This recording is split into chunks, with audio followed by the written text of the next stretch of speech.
Hey y'all, Gregor here with a new vid, Meta Tech, understanding your key tech options with an ever-shifting meta. I wanted to do a new short vid going over key tech options in MarvelSNAP. This vid should stay fairly relevant. We are getting some new tech options in the coming year, but these ones are consistent. They come back into popularity as the meta changes. Meta stands for most effective tactics available. I will be sure to include examples. If you find this video helpful, please remember to like, subscribe, and be sure to leave a comment so the algorithm does its thing and pushes the vid to more snappers like yourself. All right, let's get into the video. First up, we have Echo. Echo's text reads, after your opponent plays an ongoing card here, remove its abilities. It is a 1 cost 2 power.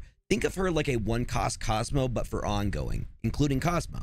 If the meta shifts towards playing decks with lots of ongoing cards, this should be a 1 cost solution to add to your deck. She also remains invisible. Watch your opponent play ongoing cards directly into her lane. Next up, we have Shadow King. Shadow King is an on reveal, and his key text says, reset all cards here to their original power. He is a 2 cost 2 power. He will knock text-based cards and on reveal cards back to their original power. Doesn't work on ongoing cards. Think of him as a 2 cost Shang-Chi. His on reveal supersedes Luke Cage's ability. Sometimes the meta will shift towards cards that get more powerful through buffs, but may not go above 9 power. Shadow King is a cost-effective solution outside of Shang-Chi. After Shadow King, we have Armor. Armor is an ongoing card and makes it so cards here can't be destroyed. Armor is 2 cost 3 power. Armor is the tech card that shuts down Destroy. You can also use Armor to prevent your cards from being destroyed, or the cards you send over to your opponents from getting destroyed. Armor is a solid 2-drop that tends to see more play in junk or when we have heavy destroy metas. Next up, we have Rogue. Rogue ability is on reveal. On reveal, she steals the text from an enemy ongoing card here. She is a 3 cost 2 power. Rogue steals one of your opponent's cards' ongoing abilities. Think of her similarly to Red Guardian. She is used to shut down your opponent's ongoing cards at the same time, giving you the benefit of that ongoing effect. I personally prefer Rogue over Red Guardian in Conquest as a flexible 3 cost option when deck building. Rogue is great as a 3-drop option when the meta shifts more towards decks relying on ongoing cards as win conditions. After Rogue, we have Cosmo. Best doggo. Cosmo ability is ongoing. On reveal abilities won't happen here.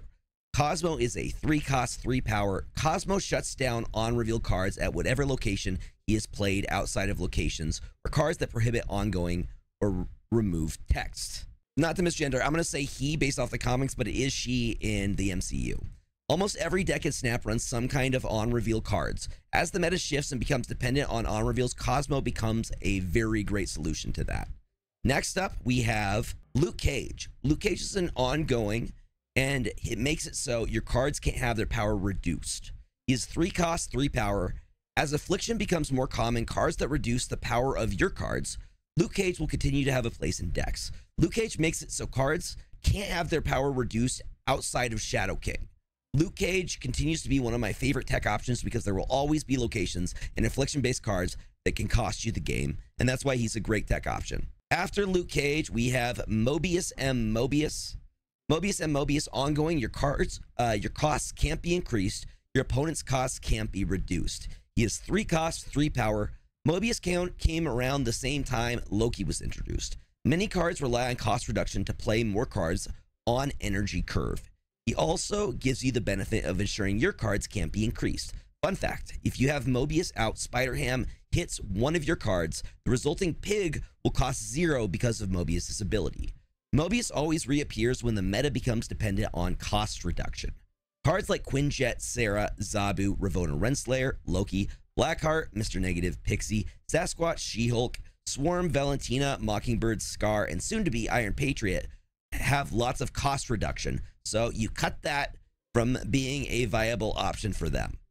Fantastic card. Up next after Mobius, we have the Red Guardian. Red Guardian is on reveal. He afflicts the lowest power enemy card here with -2 power and removes its text. He is 3 cost 3 power. Red Guardian I like to think of similar to Rogue, but with a caveat that he works on more than just ongoing cards. Red Guardian can shut down a low cost key card in your opponent's deck, even if it's just card text. Dracula, for example, can only be shut down by Red Guardian, Alioth, or specifically locations, also LDS as well. Red Guardian will always be meta relevant as he can shut down so many key mid-range and later plays that are often win condition for your opponent's decks. After Red Guardian, we have Super Skrull. Super Skrull is ongoing. He has the ongoing effects of all enemy cards. He is 4 cost, 2 power. Super Skrull is the ongoing mirror master. When I say mirror, I mean that your deck runs ongoing cards and you use Super Skrull to counter your opponents using similar ongoing cards or rely on ongoing cards to lock you out of the game. Examples of Super Skrull being used for mirrors: Tribunal, Negative, War Machine, Lockdown. In general, having a copy of your opponent's ongoing cards is a benefit for the most part. Shang-Chi. Shang-Chi, on reveal, destroy all enemy cards here that have 10 power or more.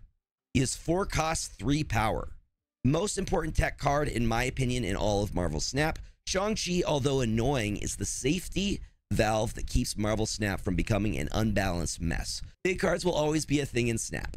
If there was no threat to cards that go 10 power or higher, the game would quickly become who can make the numbers go biggest. Makes for a very unfun game. So if you notice your opponents are starting to rely on very heavy power cards, Shang is probably a great solution as a 4 cost. Last, we have Enchantress.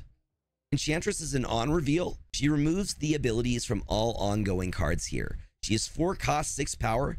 I like to think of Enchantress as a similar safety release valve to Shang-Chi, but specifically for ongoing cards. Shang-Chi and Enchantress are like 2 sides of the same coin. Pro tip: if you are playing an ongoing heavy deck, make sure to spread your ongoing cards across location. This is in order to make it more difficult for your opponent to shut down your ongoings with a card like Enchantress. Cosmo can help if you rely on stacking ongoing in a single lane. For example, something with Onslaught. Enchantress comes in and out of play as the meta changes each season. If Shang-Chi doesn't seem to be hitting and you are getting destroyed by ongoing decks, be sure to keep her in your back pocket. She is a great option, and a lot of people forget about her. Thank you to our monthly KOFI subscribers. For $10 a month, you can support the stream as well as our many giveaways that we do in the Discord.